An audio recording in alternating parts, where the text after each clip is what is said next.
Assalamualaikum Sobat Football United, ringan amatiran ala gue.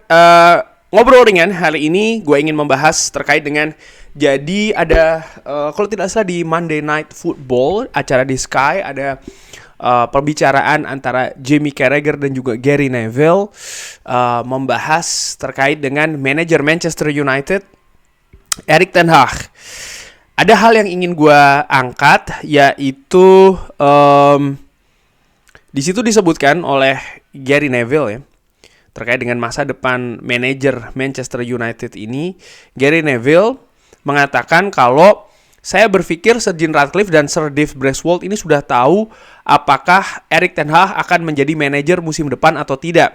Saya tidak percaya mereka akan menunggu sampai dengan bulan Mei untuk membuat keputusan tersebut. Jadi menurut Gary Neville, melihat bagaimana dinamika manajer di musim panas di Eropa, terutama bagaimana banyak tim membutuhkan manajer baru, Manchester United kalau memang ingin mengganti Erik ten Hag harus bergerak cepat. Dan situasinya ini kan berbeda dengan tim lain, di mana seperti kayak Liverpool contohnya sudah jelas Jurgen Klopp tidak akan berada di Liverpool lagi musim depan, sehingga Liverpool sudah bisa mencari saat ini secara aktif ya, menghubungi agen-agen manajer dan lain-lain. Barcelona pun juga demikian. Xavi sudah mengatakan tidak akan ada di Barcelona lagi. Barcelona juga sudah bisa bergerak, dan juga tim-tim lain, termasuk juga Bayern Munchen, ya kan, akan sudah bergerak lah tim-tim tersebut, klub-klub, karena memang manajernya sudah jelas statusnya seperti apa. Nah, Manchester United ini kan berbeda. Dan hal ini kalau gua ingat situasi dengan Ed Woodward dan Louis van Gaal, di mana Louis van Gaal diganti setelah juara Piala FA, tapi prosesnya ternyata sudah dimulai ketika Louis van Gaal masih berstatus sebagai manajer Manchester United, tanpa ada pemberitahuan di awal kalau manajemen selesai dengan Louis van Gaal. Louis van Gaal pun juga masih ingin menjadi manajer Manchester United. Ada proses di belakang pintu, bukan di belakang layar lain, di belakang pintu mungkin, yang secara etik ini tidak bagus. Dan ini yang dikomplain oleh Louis van Gaal pada saat itu. Dan sebenarnya dari sisi bisnis pun ini juga tidak etis ya. Dan menurut gua besar kemungkinan Ineos tidak akan melakukan hal seperti ini. Ineos sudah melakukan pembicaraan dengan Erik ten Hag. Ineos, terutama Sir Jim Ratcliffe, ketika ditanya terkait dengan situasi dengan Erik ten Hag akan seperti apa, dia mengatakan masalahnya bukan di manajer, tapi di struktur environment dari Manchester United yang memang tidak pernah memiliki support atau environment yang menyupport posisi manajer dalam jangka waktu yang sudah lama. Di situ gue juga menilai atau melihat ya, bagaimana kontrak dari Erik ten Hag ini baru akan berakhir tahun 2025. Sehingga kalau Manchester United memutuskan ingin mengakhiri Erik ten Hag, artinya dipecat di musim panas tahun ini, katakanlah demikian, maka ada kompensasi yang harus dibayarkan. Financial fair play bermain di situ, karena kompensasi dikeluarkan tanpa ada pemasukan, ya kan? Ini neracanya menuju ke negatif. Sehingga dari hal-hal tersebut,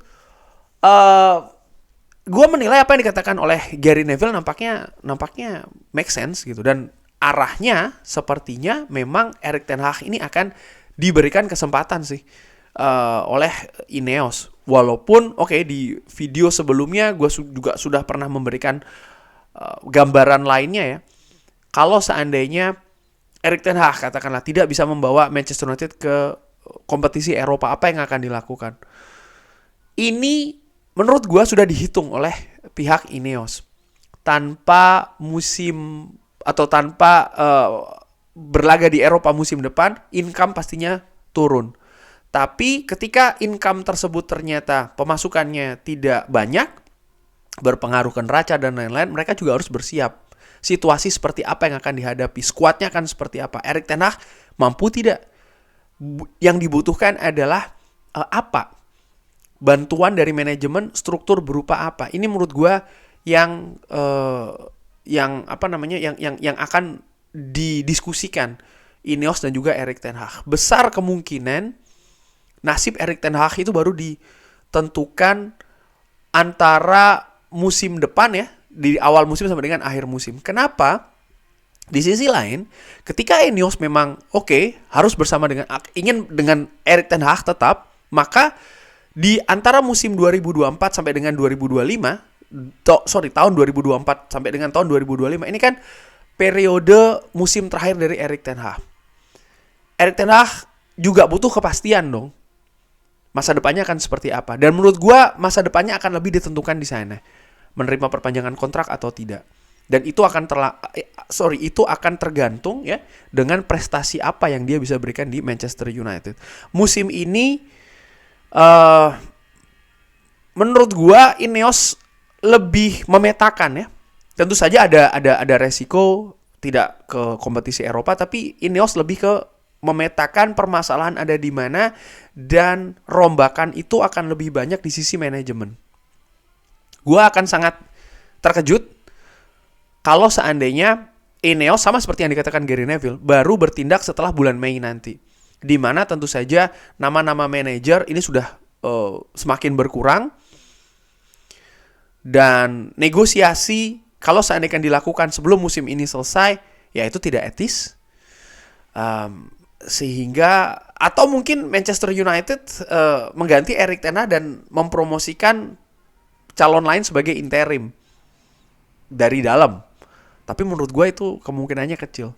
Kalau dari omongan atau pendapat dari Gary Neville, gue menilai sih ya musim depan masih akan tetap dengan Erik ten Hag. Kecuali memang Ineos melakukan pembicaraan dengan Erik ten Hag. Artinya tidak perlu menunggu sampai bulan Mei. Ketika menunggu sampai bulan Mei itu sudah telat menurut gue. Gue sepakat dengan Gary Neville ketika Manchester United baru memutuskan di bulan Mei diputuskan tidak mau perpanjang kontrak dari Erik ten Hag, kompensasi harus dibayarkan, itu nomor 1 ya, mengurangi neraca. Nomor 2, di jangka waktu yang pendek, Mei sampai dengan Juni, mereka harus berburu nih, harus cepat mereka berburunya. Dan ini bukan situasi yang bagus. Kenapa? Ketika manajer baru didatangkan, dia kan bukan orang yang menjalankan joystick di depan konsol. Jangan lupa loh, dia juga harus membuat program, mendatangkan asistennya ya kan, lalu harus melakukan sinergi yang dalam waktu pendek, harus mempersiapkan tim untuk pre-season, memetakan siapa yang akan dijual, siapa yang akan dipinjamkan, siapa yang akan didatangkan. Ini bukan permainan game dan menurut gue waktunya akan sangat sempit sekali kalau memang baru ditentukan di bulan Mei nanti. Dari situ gue berpikir, iya sih ya, karena ya manajer tanpa pre-season yang bagus, pre-season ini juga harus dipersiapkan sebelumnya.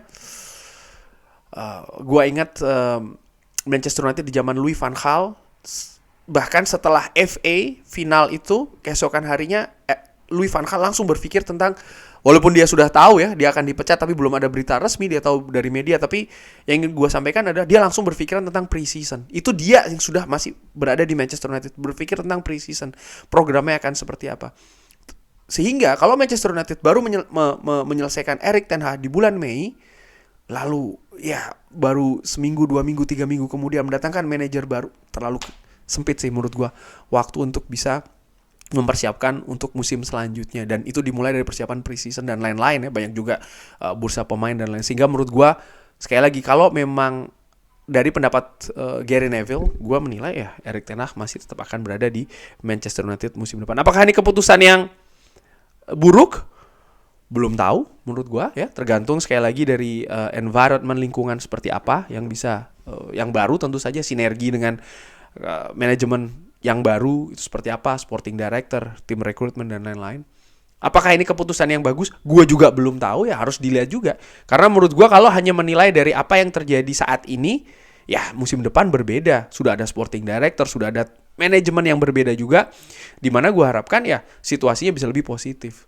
Gue tidak mau langsung a priori ya, artinya melihat wah kalau Erik ten Hag lagi musim depan kayak musim ini aja kan berantakan. Ya situasinya kan berbeda. Kenapa yang dilihat musim ini? Kenapa tidak musim sebelumnya? Dari situ gue berpikir, gue nggak mau ngejudge langsung. Kalau memang seandainya memang Erik ten Hag ini dipercaya oleh Ineos untuk 1 musim lagi di Manchester United. Kita lihat saja dengan manajemen yang berbeda, struktur yang berbeda. Mudah-mudahan sesuatunya juga bisa lebih berbeda ke arah lebih positif di Manchester United. Kurang lebih demikian. Terima kasih sudah menyaksikan. Seperti biasa, ada pendapat lain bisa drop di kolom komen. Berbeda nggak masalah, asal sopan. Jangan lupa like, subscribe. Wassalamualaikum warahmatullahi wabarakatuh. Thank you.